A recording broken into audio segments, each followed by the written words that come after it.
Good morning, everyone, and thank you, Koth, for inviting me here. Special thanks to Abid for being an old friend and also calling me here today. Basically, I'll quickly get into my subject. I'm afraid it's without many images. It's a lot of written text, but I've already left my text on the laptop, and I hope you will distribute it to whoever is interested in it. So, pardon me, bear with me if it is a little boring, but there's no other way to discuss the issues that are at hand. When we began the conversation in the WhatsApp group, all 5 of us began a conversation with Abid. At the onset itself, Suhasini came up with the suggestion that of what each one of us could do. And, sorry? He says it was not a suggestion. It was an order. With Suhasini, there are no suggestions. Anyway, so she suggested that I handle the aspect of policy, and I gladly accepted doing that bit. So policy is not necessarily the most entertaining thing that you will see, but I hope it will make a point or two in terms of generating a discussion in the subsequent this one. The idea more is about generating the discussion that we should be having, rather than kind of bringing out some words of wisdom. So I have divided this policy, program and praxis into 3 subsequent further divisions. First one is on land, how policy, program and praxis, all 3 of them impact land. And then I'm looking at building. Then thirdly, I'm looking at how it will impact people and how the organizational structure towards a more sustainable future needs to be evolved. Now, there are 2 words which I have very deliberately avoided. One is sustainability and the other is technology. Because I think my co-speakers are going to touch upon those issues more seriously. So I have concentrated exclusively on pragmatic issues that needs to be put forward in terms of both land, building and people.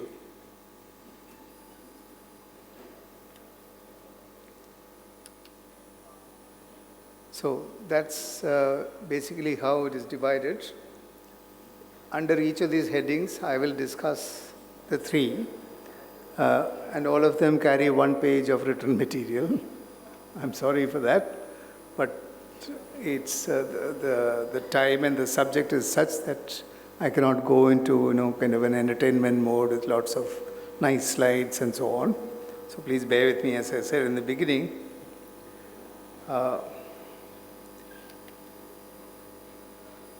Basically, I start with land.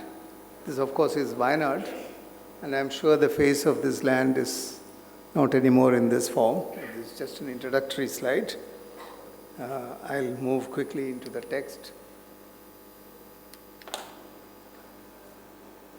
So, it's all written material like this, and the operative words in each of the written material is done in red. First one is about mapping the details of the disaster and then making that public so that that becomes the benchmark, government benchmark for all negotiations that will go regarding environment subsequently. Just like for coastal zone regulation, we have a coastal zone regulation map or plan, and all high tide line is fixed by, for instance, in Kerala by CES, who says what is the high tide line, and everyone uses that high tide line to measure the 200 meter, 500 meter business. So it's fundamental to create such benchmarks in all other environmental issues in terms of places which are affected, places which can be built and not built, etc., etc. So that is a job which the government has to do, no one else can do because it has to be authenticated, and that can also become something that's legally tenable in a court of law once it is gazetted.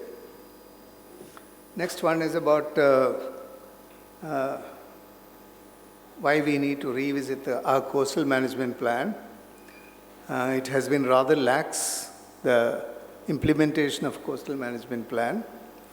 As you're all aware, the CRZ was devised by the center, and then subsequently the state government has to come out, every state government has to accept the plan and then create their own coastal management plan depending on the conditions obtained in their own state, in terms of pragmatic conditions that are obtained.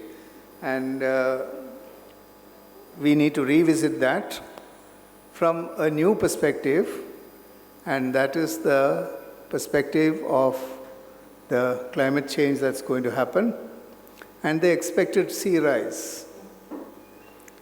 Let's not forget that it is just 2 days ago in the UN conclave, they have said that we have already crossed that 1.5 degree mark and we are going to move very quickly towards 2 or even more. That means something like 5-6 meters of water rise in the sea. And that's not far away, that's like 15-20 years' time, it will be here. So it's a very imminent thing, and I think what we have considered the high tide line earlier may not remain where it is. So it is very fundamental that that whole coastal management plan is revisited from the larger climate change perspective. So you might think that this is a radical suggestion, but that is the only suggestion that is practicable, is not to develop those areas which are submerged, already been submerged. There's no point in giving the people who live there in submerged areas more money to repair their houses, because next year it will be submerged again.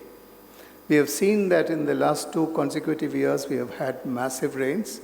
Just now there is a depression in the bay, and there is already excessive rain happening in further north of Kerala. And this is a very serious issue that we need to revisit the encroachment, the so-called encroachment which has happened in the riverbeds. We all know how one of the first things that everyone wants to do is to build a house. And when they want to build a house, they go to an agent, and an agent actually finds where there is land and then offers them the land. And a lot of that growth has been on the wetlands and in riverbeds. Palghat was a graphic example of that, how Palghat as a place was totally drowned because of the wrong kind of development. So it's very important that we don't develop, we don't spend money, or we don't encourage people to spend more money in the developed land. This is a very radical thing, because that means massive rehabilitation of people, massive relocation of people, and massive disturbances to the cultural and social ties which people have already developed. It's a major thing, but there is no way to escape this. This has to be confronted. Then restore original land use and agriculture to the extent possible. That's in the areas which have been turned into housing. All the paddy fields in Kerala has reduced to about 15% of its original when the state was formed. It's reduced to about 15% of what it used to be, because all of them have become housing areas. And it is these paddy fields which has been the backbone of the recharge system in Kerala, where we have laterite soil in the northern parts. From here onwards we have laterite soil, and the runoff is very high, and it's only in the paddy fields that you have recharge potential, and all those areas have now become housing. So the runoff has increased enormously, and the water retention in land has also increased enormously. As a result, because of creation of hard areas, as a result, we have floods in where it should not have been at all. So this is another issue, is to actually go back to that land and convert them back into agricultural land. I'm almost asking for the moon. It's not an easy thing to do, but we don't have an option, because we have already done such a rape of land that there is no going back from this issue. Then the new ownership, long lease, land acquisition, etc., with financial model for cost recovery and crop sharing. We'll have to, lots of things are rolled into one for shortage of time. In that there are many implications in this. That means identifying new land, giving new long lease, and acquisition of land, and a financial model and cost recovery system built into that financial model. We are normally very eager to take the money, and we don't worry about how it can be returned. So as a result, our governments are very highly indebted. Our municipalities are highly indebted to various banks and financial institutions because there's no recovery method that's built in. Recovery is always a more difficult thing for even politicians to swallow because it means going back to the people, asking them to pay for what they are getting, which nobody wants to do. So it's always pushed under the carpet, and the recovery system is is forgotten in the whole bargain. But here we need to have the recovery system, because now, as you know, we have the World Bank and we have ADB and we have also now the Japan Bank going to come and fund things in Kerala. And this money they're not social charitable organizations. They are banks who do business with money, and they have to be returned with interest. And we don't have the recovery system, we are in deep trouble. Then we also need to look at how to bring in a kind of a cooperative movement back into the fold. We have had some cooperative movement efforts in agriculture in Kerala, but these newly salvaged lands which are brought back to agriculture will have to be brought into some kind of a co-ownership, because the land in which people are being rehabilitated will be under co-ownership. So it's a very difficult equation to strike, but somehow the balance has to be struck. There are some very tough questions facing land in terms of policy. And we don't have professional pre-construction land management organizations. We have lots of organizations who are construction managers who can efficiently deliver buildings, who can efficiently deliver projects like roads and bridges, etc., etc. Very good managers, but we have no one to determine how pre-construction land management is done. And that requires, if you want to have a professional approach, and if you're working with time-bound money, which is borrowed from banks, we'll have to have pre-construction land management systems in place.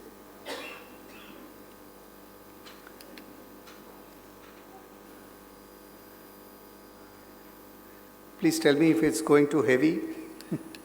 Is it okay? All right. Now my problem is to change it. Okay, sorry. So now under land, I go into issues on programs. Programs literally means the next step from policy down to program. And I'll have to move a little faster. Land clusters with good linkages within specific bioregions. We have to establish bioregions. This means larger land management, which I'm sure Prashant is going to talk about it. We have earlier had occasions to work together on this concept, and I'm sure Prashant is going. Will you be covering it, Prashant? Okay, all right. So we need to identify land clusters for rehabilitation. It can't be identified as small parcels of land which are separated, because then it is very difficult to do cost recovery, very difficult to do facility management, very difficult to do organizational issues, and so on and so forth. And even to build infrastructure, sustainable infrastructure which can work as a zero cycle loop. Next is to quantify and qualify land to maximize carrying capacity of land. Each one of them actually requires quite an elaboration, so I will not go into it. Then identify biorestoration areas in hilly terrains. Wayanad particularly is a case in point. We had always ignored Madhav Gadgil's report. I remember listening to his presentations many years ago on this Western Ghat report in Delhi, and how that report was rejected by all 4 states which are involved. That is Maharashtra, Karnataka, Kerala, and Goa. All of them rejected his report because the governments, as you know, are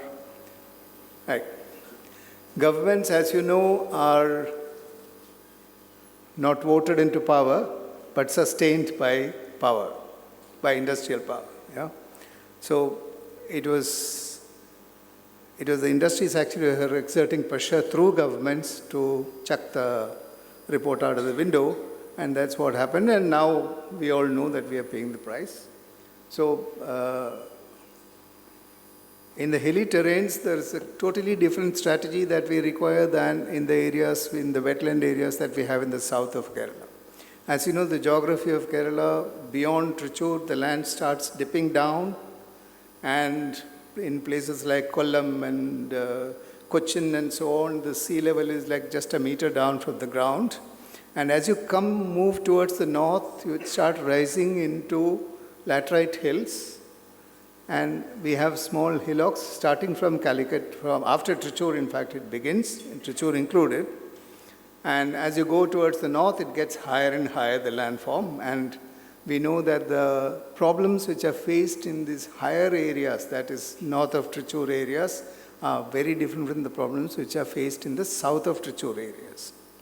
So we need to identify the strategies for both these places separately.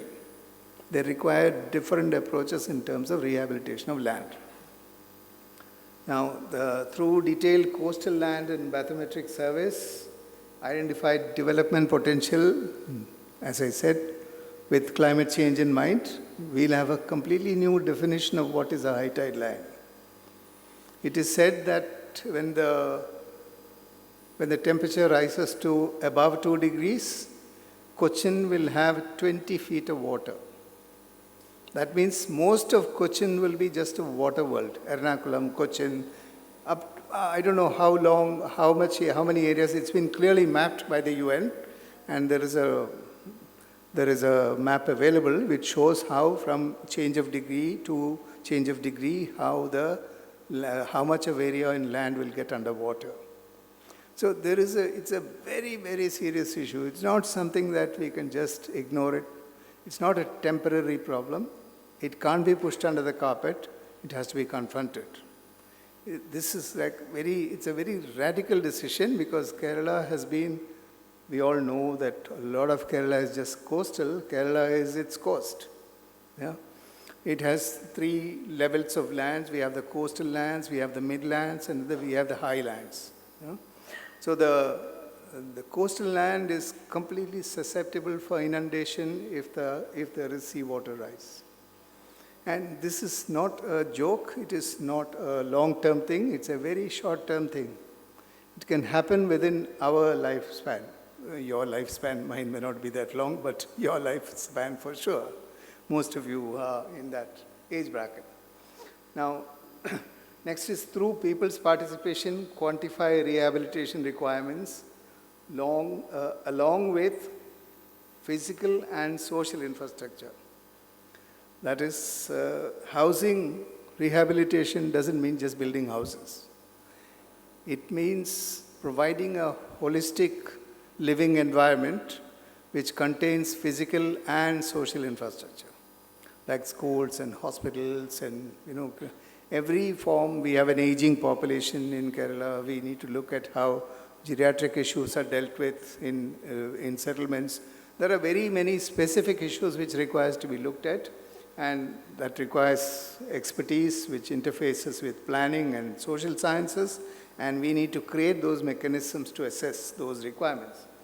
Then we also have the need to revise records, because there will be new ownerships, new coalitions, new cooperatives. There will have to be a different definition of ownership of land, and creating those land records is a very big job, big administrative job. and it cannot be ignored. It will have to be done if we have to have practical rehabilitation. Then we need to do also land use and lease, rental documents, etc. All of them will have to be revised. There is a huge amount of research required on how to administer the new relocated areas, not just as individual relocation, it should have been simple where people go and register their own houses. What we are suggesting is a cooperative kind of system where you have clusters which actually do housing, schools, all the amenities, infrastructure, etc., together, along with household industries and along with things like commerce. We are imagining a new way of living. The traditional Malayali likes his plot of land, a house in the garden typology with a patch of nice green. Very many times people grow their own vegetables. I grew up in such a condition. And now we'll have to redefine how we live, because we're not going to be able to live in such a land-intensive mode. We'll have to live in a collective mode where land actually becomes collective property, and then you are able to maximize the benefits that you get out of the land, even as urban agriculture, from bringing them into cooperatives. So there is a whole new definition of all this that is required. Sorry. Yeah. Sorry, this is just running all the way. I have to go back to it. Yeah. So this is the last slide on land. First thing is to initiate land assembly. The praxis simply means practice or operationalization. It's a smaller word, so that's why I used it than operationalization. So how to operationalize these policies on ground without actually going into the nitty-gritties of doing it. First is to initiate land assembly. We are not used to doing all this. We are not even used to these words, but it's a very important part of land management, particularly pre-construction land management. And registration and upgradation for rehabilitation sites. They'll have to be registered under new societies. There's a huge network of things which have to happen parallelly, and some things which happen subsequently, sequentially. So parallelly, we'll have to do registration as well as upgradation of the rehabilitation land. All land may not be just ready to receive settlements. We may have to upgrade the land and not really drastically alter the land profile, but at least ensure that we study those lands properly and we avoid water courses, we avoid valleys. There's a lot of work that needs to be done in understanding the land before we actually put in a housing project on top of it. Now, the other thing is to generate standards for land ownership depending on family size and affordability. The Honorable MP also a few minutes back referred to how people used to compete to make the larger houses. It still is so. And how this trend needs to be reversed, where people don't consume so much material, so much land, and so much resources. We need to look at more frugal way of living, but without hurting the delicate balances the Malayali has and the land connect that the Malayali has. Without hurting that, we need to do this work. We need to form housing estates in such a way that people remain connected with land. Still, they live in higher density housing. It's a tricky job. There are very good examples around the world. Singapore is a very good example. The state housing that they've done, 82% of Singapore lives in state housing, built by the government, rented and maintained, and facility managed by the government, with all amenities and full of open spaces, place for old people, place for children, everything. So there is a model already available. We don't have to go and copy it here, but we can learn from lessons from those ways of managing the land. Then we need to create new electoral wards based on new demography. The resettlement will impact electoral wards drastically. The electoral wards which are based on numbers of people will get changed when people are moved from one place to the other. This was used politically back in the 70s by DMK in Madras, where they moved thousands of people into Karunanidhi's constituency just before the election so that his ward gets full of people and he gets the highest number of votes. So, I mean, that's a negative lesson, but there are many issues that are connected to electoral wards and the new equations which will develop out of moving people around. It's a significant political decision, and I think we'll need a full participation from the elected representatives of the country in formulating those policies on how to move people around from one ward to the other and how it will impact the consolidation of votes for different parties. It's a very disruptive thing. The last thing that has happened in those terms in India and in Kerala was in the 50s and 60s when there was a migration of landless labor from the south to north, what you call almost like a land invasion at that time.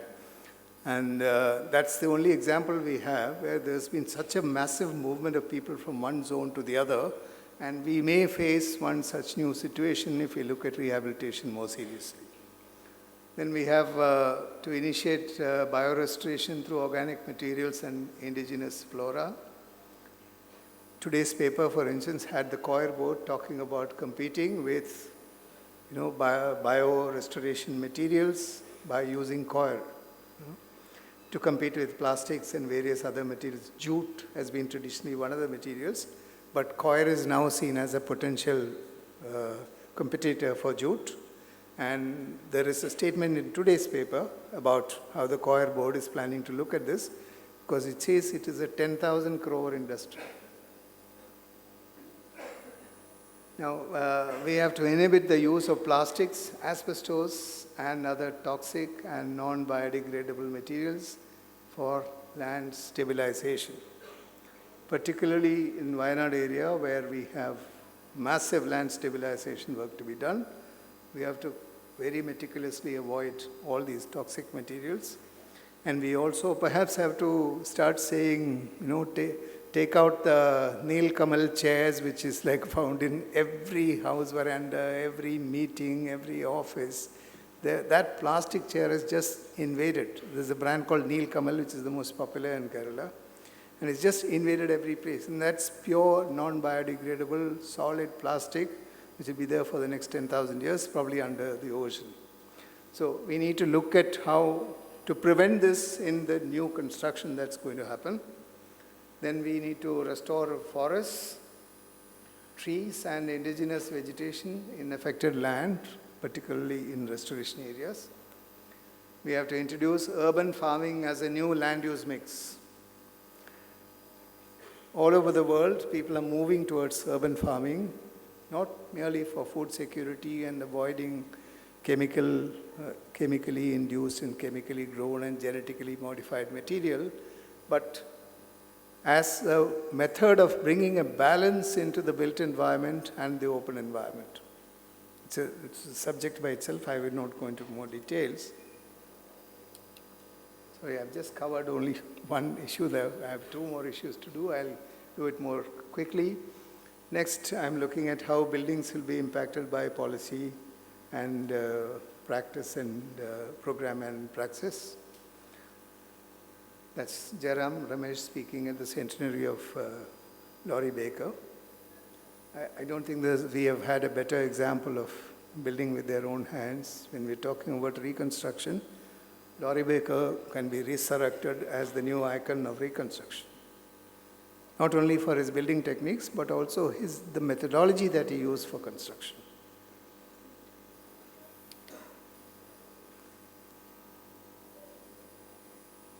So, first one is policy regarding buildings.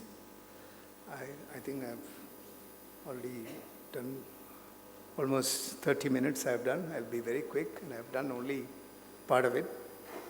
So I'll go quickly. So here, create within the district administration an empowered committee to scrutinize all projects for their aesthetic, environmental, and heritage fit. When we are going to have so many different sources of funds, when we are going to rev up the building market with so much of new construction, you will find a lot of important and very influential players entering the market, pushing in their materials, pushing in their design, pushing in their type of work, highly, sometimes very energy intensive materials, sometimes toxic materials, all kinds of things are likely to find their way into this new culture of building. And we have to make sure that there is an empowered committee at district level. It can be located within the DPC, that is the District Planning Committee, which can scrutinize each project for its environmental fitness, plus its aesthetics, that we don't want ugly things to be built. It's very easy to build ugly things. And it's equally simple to build beautiful things, but we have to tweak our minds to be able to produce livable places which are also aesthetically acceptable. Now, the second issue is to encourage urban agriculture collective and individual towards food security. This is very closely linked to the issue of urban farming, where we need to have each of these housing societies or cooperatives turn into also farmers as collective farmers. Then we need to do pre-design and post-design consultation with the community. In most cases, always the discussion is post-design. We don't talk about what we are doing to the community. We take a definite project and we go to them as quote-unquote public participation. Actually, the public has a right to participate in the decision-making, starting from land to location to everything, method, typologies, building materials, the whole works, they have a right to know. And I think if we want to embed this whole reconstruction process into democracy, we need to look at participation in the pre-design stage in construction. And we need development of bioregions and cluster design to be integral to each other. That is, it's a complex point, but I won't go into much detail, but the issue is that we cannot see nature and development of land and agriculture and cooperatives and all as separate entities. They have to be integral to the housing. So the very imagination about how we live need to change to housing that actually gets located. How many more minutes do I have? Yeah, all right.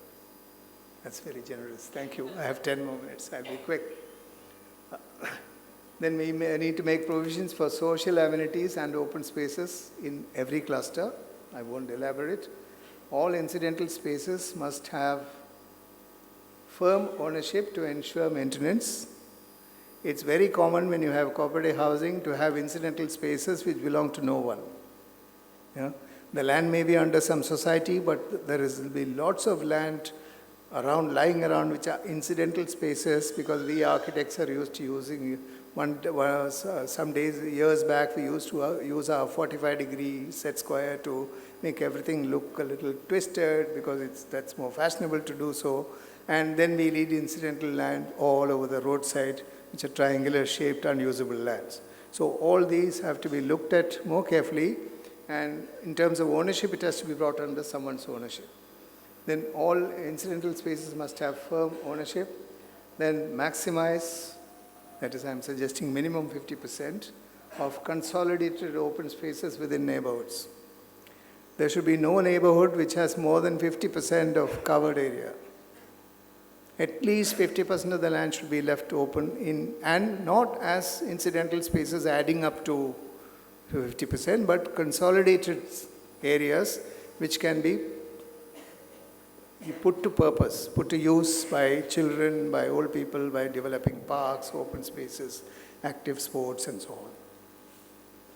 Then provision for mixed use for co-production of wealth within neighborhoods.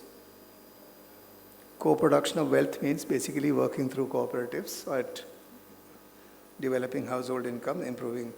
Then the second issue is, all right. So I go into the program here in terms of building. First is provision for growth of small commerce and services within clusters. They have to be inbuilt into clusters, housing clusters, then loans and ownerships in the name of women wherever possible. This is already practiced in many places. It's normally said that for recovery, the ownership of women now usually critical for recovery because they are better managers and they're more concerned about servicing the loan in general as a tendency than men.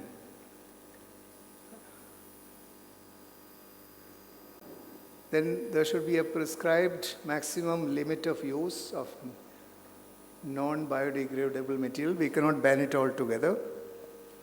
For instance, aluminium.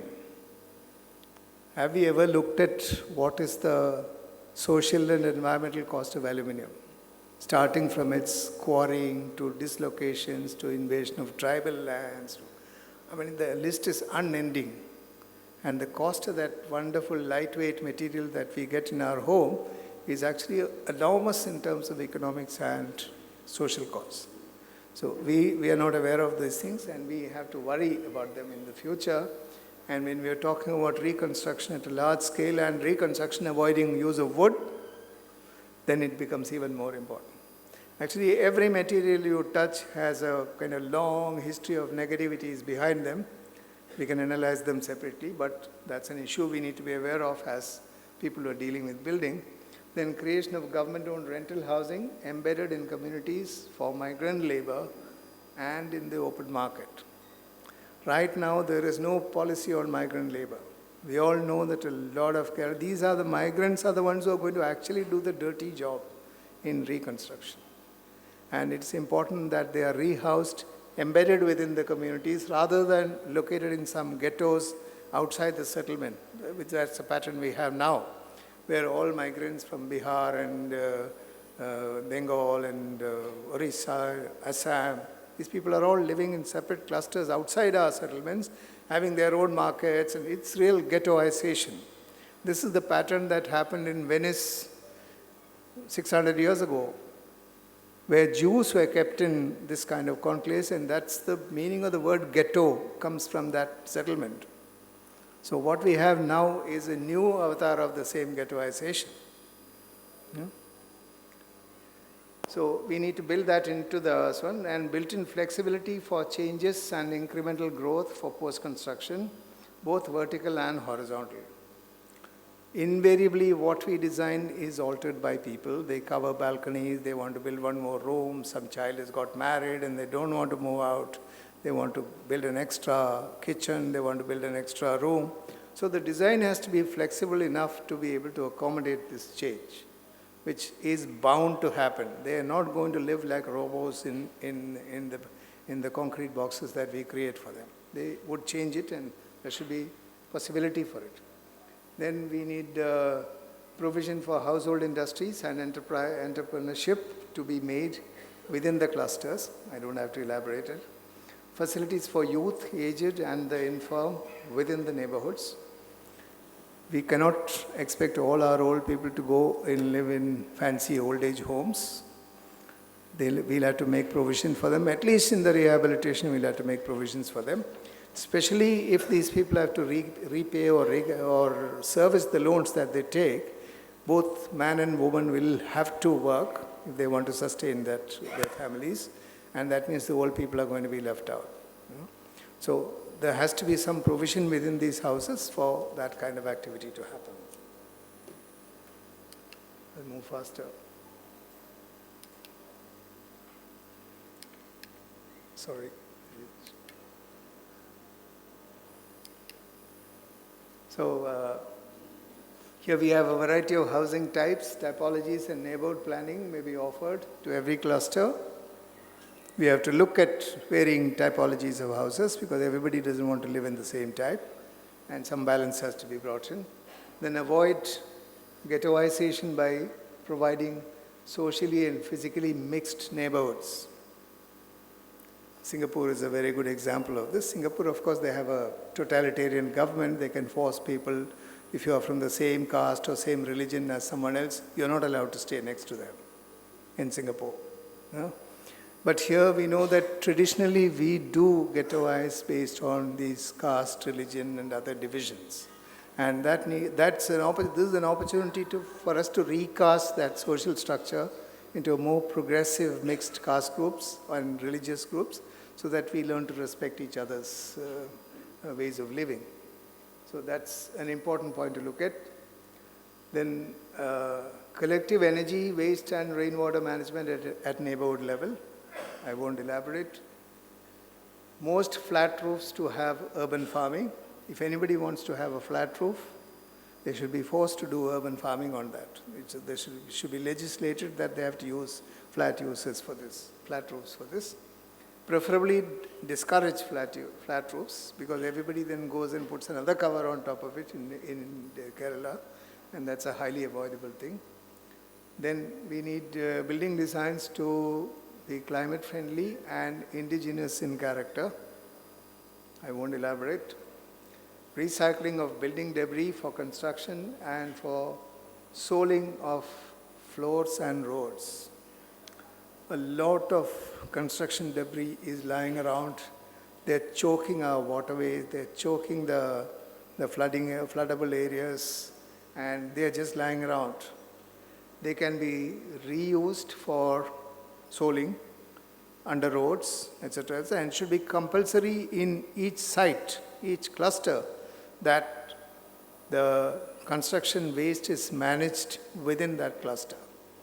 So everyone who generates waste will have to be forced to use that waste in using in appropriate locations. Then repurposing of construction debris for reuse. That is, you can also repurpose the construction debris. You don't have to use it as it is, or you don't have to push it under the road. You can also repurpose it. That is, especially wood and bricks and so on can be repurposed. There is such a plant already working in Delhi, but I'm told that they don't have much bias because there's no social awareness about how to reuse this. But it is very possible, and it's already happening in India, where repurposing of material is happening. Then use of silt and clay for sun-dried bricks, used in all social amenity buildings. There is a lot of silt which has come into people's houses, lot of silt which has come and taken over. Every parcel of land has been taken over by silt. I don't know what has been done with that silt. If we just take it out and throw it into the neighborhood, it will go back into the water. So the best thing is to use that mud and clay to create either stabilized or just sun-dried bricks, and use them, if not for general public, who will have to do more maintenance, to at least for the social amenity buildings, which will be constructed by the community at a community level or by the government. Those things can be built with this clay bricks. Use of silt and clay for that, and then discourage wasteful construction to conserve resources. The point is already made by the MP this morning. I will not repeat the issues there. Then create material banks for reuse by private home builders. It's not that everybody is going to be only working through the cooperatives. There may be people who have other access to other kinds of land who want to privately build. For them, material banks could be made available for them to use. Now I'll come to the last part, and I promise not to take too much more time. Next one is about people. The images from Trivandrum, from Laurie Baker's Slum Rehabilitation Project, where the ownership has been given to the women. It's managed by the women, and they are, I'm told that they are a militant group of women who are very active in maintaining the social order also in that area. So main opportunity that has to be seen in this is not just about assembling land and assembling buildings. It is also about assembling people. And we need to also have a strategy for assembling people.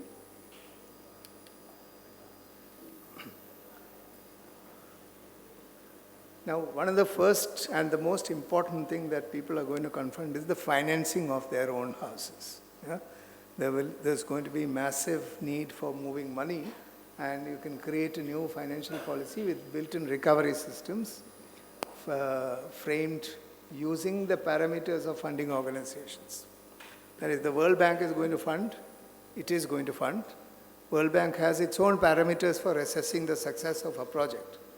So we are at best, in a best position if we use those parameters as fundamental if they are not running countercurrent to the social purpose of what we are doing. You know? Often it can, and that will have to be renegotiated on site. But important thing is that we follow the same method, which helps us to repay the loan very quickly. Then reorganize Gram Sabha structure and put in place new local administration. You will find that when people are moved from one place to the other, there will be a different structure that will emerge in terms of local administration, as that is also based on population division. So the Gram Sabha is actually divided by population, and the district planning committee negotiates with each of these in a demography-based method. Then fixed densities for each mixed-use resettlement cluster. Don't allow unreasonable densities, because too many people live on the same parts of land means there is a come down in quality of life. The balance has to be achieved.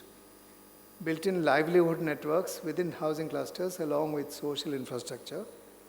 Livelihood is a very, very important, because we are going to dislocate people from their livelihood, which was agriculture, and which was also now, the MP just said that 7 lakh people have returned in the last year back into Kerala. They are looking for new work. You know? So we are, as a country, we are an entrepreneur's country, because our country is run by small people running small businesses, shop from outside their house, little service centers. Thousands of people are just employed in the non-formal sector in that manner. And that's what idea that we could capitalize on in finding livelihood issues. Then housing policy to spell out approval parameters and exercise design regulation through an independent district level body. It's an administrative requirement for ensuring that we don't get a cacophony of houses, but we get somewhat coordinated settlements which are regulated by very specific approval parameters. And the housing scheme gets approved, some fundamentals will have to be met and some liberties will have to be given. It's a delicate balance. Then create food for work program on reconstruction of both buildings and infrastructure. Right now, what we have is the migrant laborers doing all the dirty work, but we'll have to start making house building and related skills a more respectable skill and get people to do this work. Then we need to encourage pollution-free farming in watershed areas, particularly because it poisons our rivers, for localized food production, and identify lead banks and mobilize loans, recovery models, etc., through a structured network. The banks would normally just give the money to the government and make them responsible. Yeah? But our 74th Amendment enables people to directly borrow, communities to directly borrow, municipalities to directly borrow from banks. So there will be many players which will come into the ground, and they'll need to be regulated through some lead bank for every cluster. Means the recovery systems, etc., can be and the parameters for approvals, everything can be very easily formulated. Then we need to create a new department, ministry for climate change. This is a policy decision which needs to be done at government level, state government level. We cannot run away from this. We need to have a separate ministry for climate change, which actually proactively looks at the issue of climate change. It's not sufficient if we make little efforts all over the place to deal with climate change. It is an organized threat to the state, particularly Kerala is highly vulnerable on the seafront and on our high ranges. So both ends we have vulnerability, and most habitations are in the middle of these two highly vulnerable zones.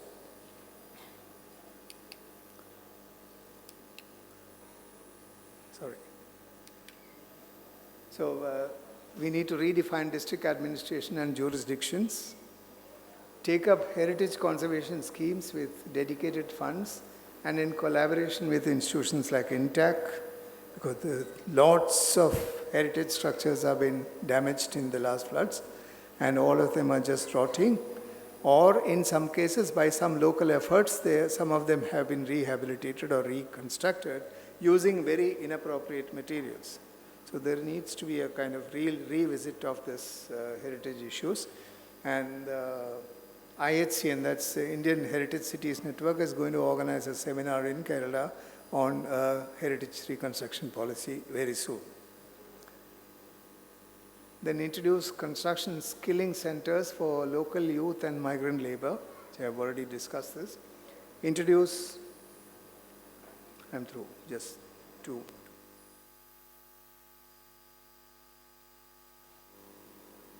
Thank you. I thought he had come to turn off my mic. Luckily, he put it back on. Thank you. I'll just be very quick. Introduce construction skilling centers. I don't have to elaborate this. Introduce higher education and disaster management in existing state-level institutions. We don't have degrees and PhD work and so on climate change and disaster management. I think we need to be introduced at both the level of the local youth as well as at the higher education level. Then generate rental housing within rehabilitation framework with separate financial model. Rental housing will require a separate financial model. Very successful rental housing has been done in England all over. The state builds the housing and maintains the housing, and lots of people benefit from it. Not everybody wants to comes into a new town, wants to own a building there. They want to rent it, and that rental housing will be rare if we only think of rehabilitation. We need to build in rental housing into it. Then create a new district level committee to deal with disaster management. Right now, we don't have a district level committee for this. This is an important requirement as a part of the program for this. So this is the last presentation slide. So basically coordinate central and district state government schemes for balanced development of assets at district level. We need to balance out how assets of development are distributed in a certain sub-region. It cannot be just concentrated in one place and not given to the other. Some regional balance needs to be achieved. Create an institutionalized public participation platform at cluster level. It cannot be just something, some friends get together and make a decision. It has to be an institutionalized mechanism which can be then assessed for its efficacy by the approval body.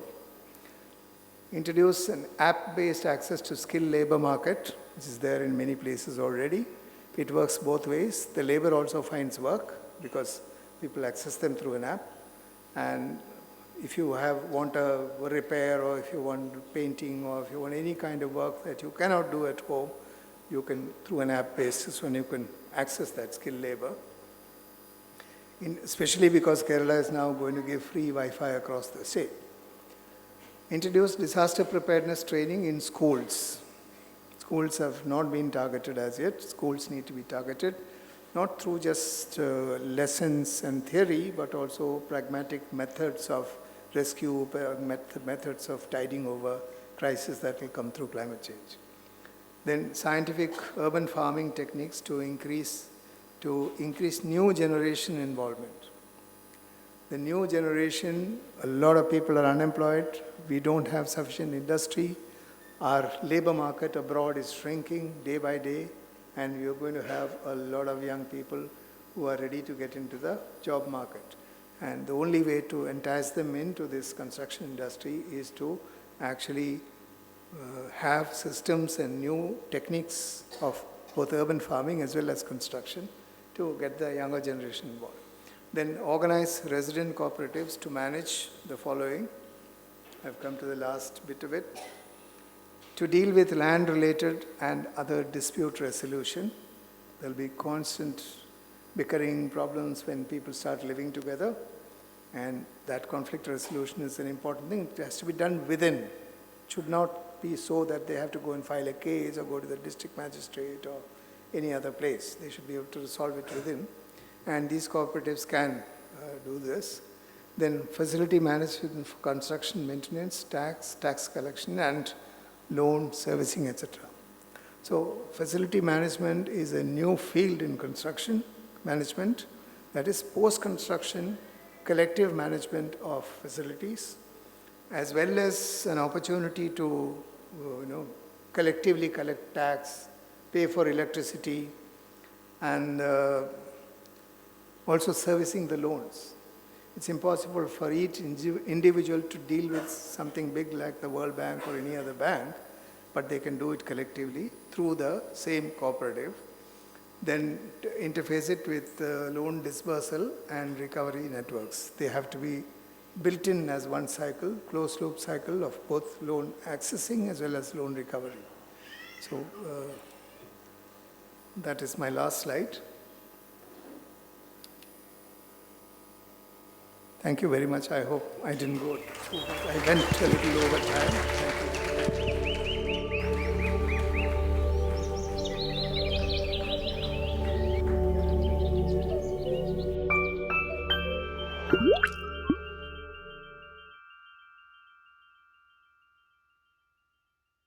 Under a light table, like we do GT or something, when we make drawings in architecture, they used to put on a light table and try to draw the areas that are being influenced. With computers, it's getting more sophisticated, more high resolution, more specific, and more